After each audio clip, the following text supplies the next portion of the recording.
Shalom, salam damai dalam kasih Tuhan. Pada sesi kali ini saya akan membacakan Matius 4 di pinggir pantai Klayar. Ini suasananya seperti itu ya guys.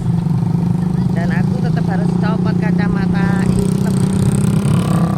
Walaupun ini kacamatanya minus. Itu karena membaca pakai kacamata plus.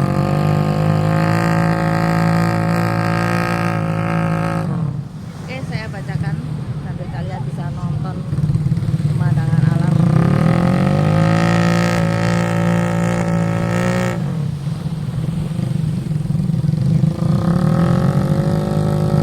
Matius 4. Ini agak slow. Maka Yesus dibawa oleh Roh ke padang gurun untuk dicobai iblis. Dua. Dan setelah berpuasa 40 hari dan 40 malam, akhirnya laparlah Yesus. 3. Lalu datanglah si pencoba itu dan berkata kepadanya, "Jika engkau anak Allah, perintahkanlah supaya batu-batu ini menjadi roti." 4. Tapi Yesus menjawab, "Ada tertulis, manusia hidup bukan dari roti saja, tetapi dari setiap firman yang keluar dari mulut Allah." 5. Kemudian iblis membawanya ke kota suci dan menempatkan dia di bumbungan bait Allah. 6.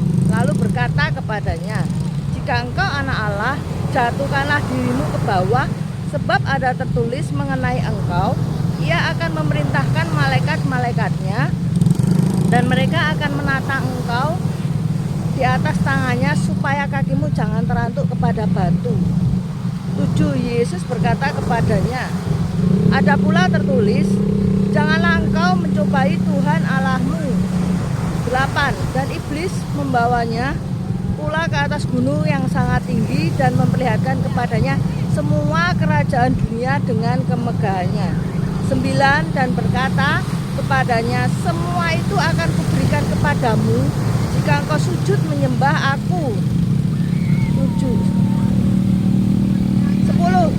Maka berkatalah Yesus kepadanya, "Nyala iblis, sebab ada tertulis engkau harus menyembah Tuhan Allahmu, dan hanya kepada Dia sajalah engkau berbakti." Lalu iblis meninggalkan dia, dan lihatlah malaikat-malaikat datang melayani Yesus. Yesus tampil di Galilea. 12. Tetapi waktu Yesus mendengar bahwa Yohanes telah ditangkap, menyingkirlah ia ke Galilea. 13. Ia meninggalkan Nazaret dan diam di Kapernaum di tepi danau di daerah Zebulon dan Naftali. 14. Supaya genaplah firman yang disampaikan oleh Nabi Yesaya. 15. Tanah Zebulon dan tanah Naftali, jalan ke laut, daerah seberang sungai Yordan, Galilea, wilayah bangsa-bangsa lain. 16. Bangsa yang diam dalam kegelapan telah melihat terang yang besar, dan bagi mereka yang diam di negeri yang dinaungi maut telah terbit terang. 17.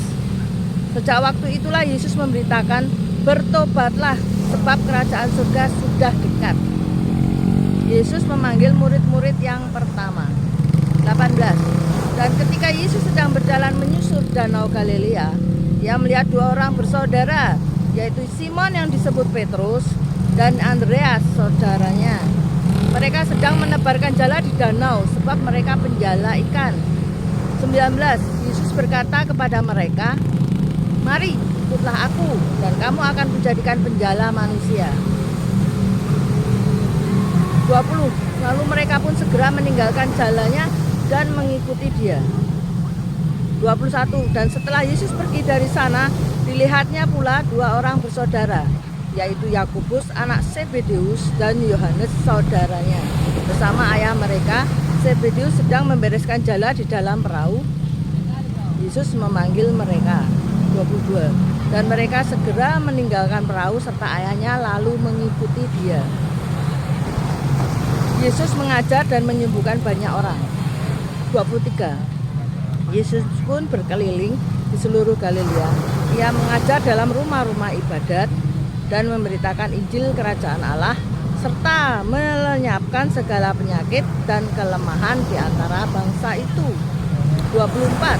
Maka tersiarlah berita tentang dia di seluruh Syria dan dibawalah kepadanya semua orang yang buruk keadaannya, yang menderita berbagai penyakit dan sengsara, yang kerasukan, yang sakit hayan, dan yang lumpuh. Lalu Yesus menyembuhkan mereka.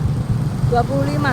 Maka orang banyak berbondong-bondong mengikuti dia. Mereka datang dari Galilea, dari Dekapolis, dari Yerusalem, dan dari Yudea, dan dari seberang Yordan. Beginilah firman Tuhan yang saya baca di Alkitab Matius 4. Ini Alkitabnya. Oke, Tuhan Yesus memberkati. Yesus banyak melakukan mujizat. Ya, isi Alkitab itu banyak menceritakan, di Perjanjian Baru itu banyak berisi tentang Yesus melakukan mujizat-mujizat dan kesembuhan. Oke, besok saya akan membacakan Matius 5. Terima kasih, Tuhan Yesus.